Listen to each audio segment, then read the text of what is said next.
कहानी एक नसीहत।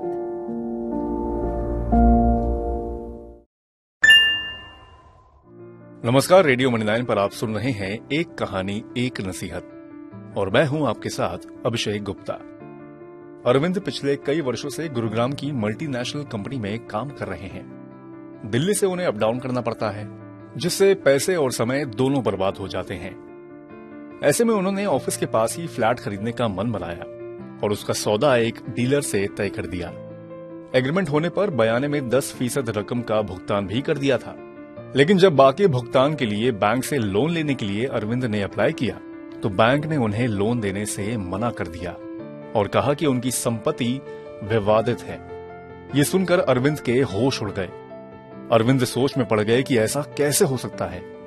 प्रॉपर्टी डीलर काफी भरोसे का दिख रहा था, प्रॉपर्टी भी काफी साफ थी, विवादित होने का तो सवाल ही नहीं था। डीलर ने ही उसका एग्रीमेंट टू सेल यानी कि संपत्ति खरीद समझौता तैयार कराया था। लेकिन आखिर में अरविंद समझ ही गए कि डीलर ने उनके भरोसे का गलत फायदा उठाकर ज्यादा मुनाफा कमाने के चक्कर में विवादित संपत्ति का सौदा करा दिया था। अरविंद अब कुछ नहीं कर पा रहे हैं। लेकिन अरविंद अकेले ऐसे शख्स नहीं जो डीलर पर भरोसा करके धोखा खाए हों। प्रॉपर्टी खरीदने में ज्यादातर लोग यही गलती कर बैठते हैं। डीलर जो कहता है उसे मान लेते हैं और उसी से एग्रीमेंट भी बनवा लेते हैं।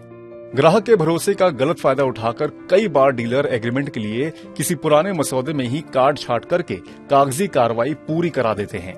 इस वजह से कई बार किसी और एग्रीमेंट की शर्तें खरीदार के एग्रीमेंट में जुड़ जाती हैं। इस वजह से भी संपत्ति खरीदार को परेशानी उठानी पड़ती है। अरविंद जैसी परेशानी किसी और को ना हो, इसके लिए जरूरी है कि प्रॉपर्टी खरीदने से पहले किसी पेशेवर और केपेबल प्रॉपर्टी वकील की सलाह लें। वकील ही आपको प्रॉपर्टी की कानूनी स्थिति और एग्रीमेंट टू सेल के अलग अलग पहलुओं को समझने में मदद कर सकता है। इसके लिए आपको कुछ खर्च जरूर करना पड़ेगा, लेकिन भविष्य के जोखिमों से बचने के लिए इसमें कंजूसी करना ठीक नहीं है।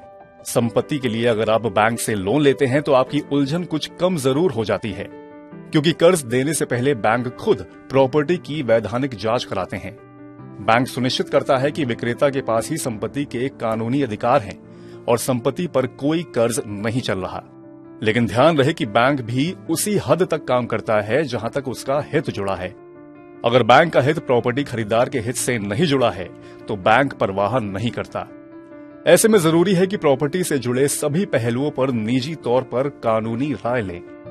इसके जरिए आप भविष्य में बड़े खर्चे और मानसिक पीड़ा से बच सकते हैं।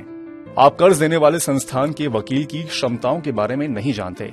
ऐसे में किसी दूसरे वकील से कानूनी सलाह लेना जरूरी है। तो उम्मीद है कि अरविंद की इस कहानी से आपको भी नसीहत मिली होगी। बाकी इस खास पॉडकास्ट में आज इतना ही। बिजनेस और पर्सनल फाइनेंस से जुड़ी अन्य खबरों के लिए सुनते रहिए रेडियो मनी9 और डाउनलोड कर लीजिए हमारे मनी9 ऐप को। मैं हूं आपके साथ अभिषेक गुप्ता और ये पॉडकास्ट आपके लिए तैयार किया था देवेंद्र शर्मा ने। अभी चलता हूं, नमस्कार। एक कहानी एक नसीहत।